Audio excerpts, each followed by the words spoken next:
और इधर दिल्ली के ओल्ड राजेंद्र नगर में शनिवार शाम एक कोचिंग सेंटर की बेसमेंट में बनी लाइब्रेरी में 3 छात्रों की बारिश का पानी भर जाने से दर्दनाक मौत हो गई। इस पर आज भी दिल्ली में सड़क से लेकर संसद तक यहां पर संग्राम मचा हुआ है। इस मामले में अब 4 बड़ी खबरें क्या हैं वो आपको बता देते हैं। सबसे पहले पहली बड़ी खबर आप जानिए कि ये मसला अब संसद पहुंचने वाला है। संसद के मॉनसून सत्र के दूसरे हफ्ते में कांग्रेस पार्टी इस मसले को संसद के दोनों सदनों में उठाने की पूरी तैयारी में है और चर्चा की यहां पर मांग भी की जाने वाली है। अब दूसरी बड़ी खबर क्या है ये भी आप जान लीजिए। दूसरी बड़ी खबर है कि एमसीडी अब नींद से जाग गई है और रविवार शाम को दिल्ली के ओल्ड राजेंद्र नगर में 13 कोचिंग संस्थानों को सील कर दिया गया है और ये वो संस्थान है जो अवैध तरीके से चल रहे थे या फिर नियमों का पालन इसमें नहीं किया जा रहा था। अब तीसरी बड़ी खबर क्या है वो भी जानिए। इस पूरे मामले पर अब सियासत भी गर्मा चुकी है और भारतीय जनता पार्टी इस मामले को लेकर आम आदमी पार्टी को घेर रही है। ऐसा इसीलिए क्योंकि दिल्ली सरकार और एमसीडी दोनों में आम आदमी पार्टी की ही सत्ता है और सिस्टम की घोर लापरवाही इस पूरे मामले में सामने आई है। चौथी बड़ी खबर आपको यह भी बता दें कि नाराज छात्र अभी भी सड़क पर धरने पर बैठे हुए हैं। वो न्याय की यहां पर मांग कर रहे हैं। कोचिंग सेंटर के साथ साथ सिस्टम के गुनहगारों पर भी कार्रवाई की लगातार मांग की जा रही है।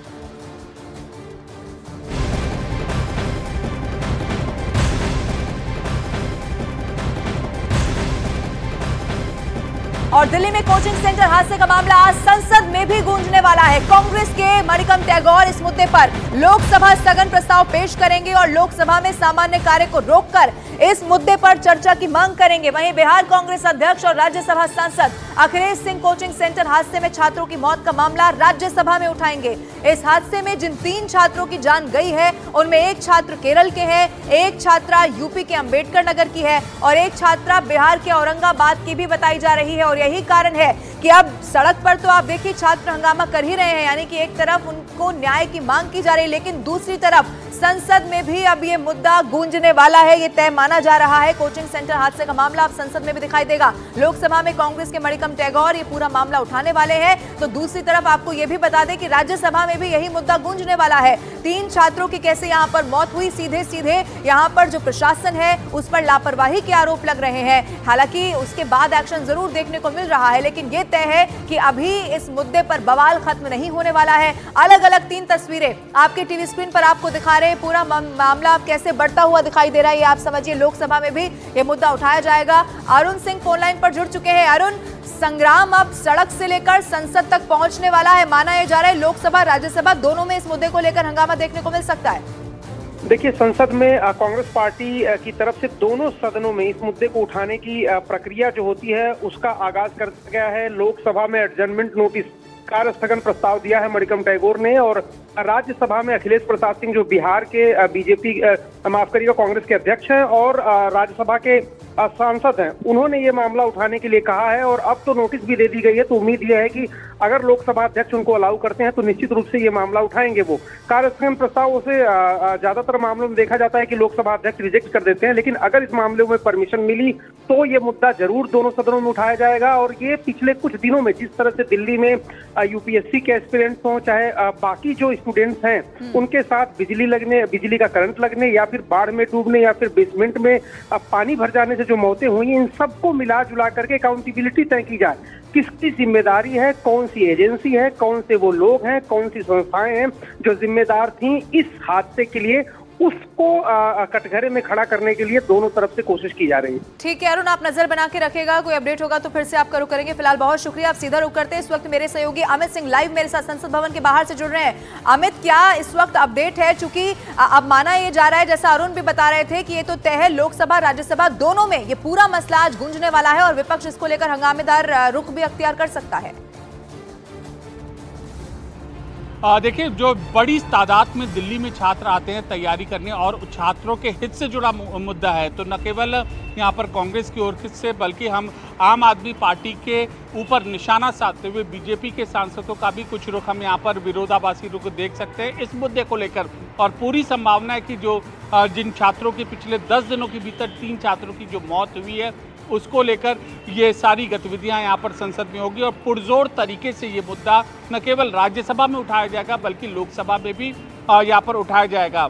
और मांग यही की जाएगी कि आखिरकार जो छात्र अपना भविष्य बनाने आते हैं उनके लिए आधारभूत सुविधा, उनके लिए एक बेसिक फैसिलिटीज़ दी जाए राजधानी में या और कहीं भी जगह जहां पर वो अपना भविष्य संवारने आते हैं। जी बिल्कुल अमित, ये बहुत बड़ी खबर है। अब ऐसे में लगातार जो हंगामा है वो बढ़ता हुआ तो दिखाई दे रहा है। एक तरफ हम देख रहे हैं छात्र लगातार गुस्से में हैं और अमित मांग इसी बात की जा रही है, चर्चा का मुद्दा भी यही होना चाहिए कि आने वाले समय में कैसे एक बार फिर से ये तस्वीर न सिर्फ दिल्ली में बल्कि देश के किसी भी कोने में यहाँ पर ना देखने को मिले।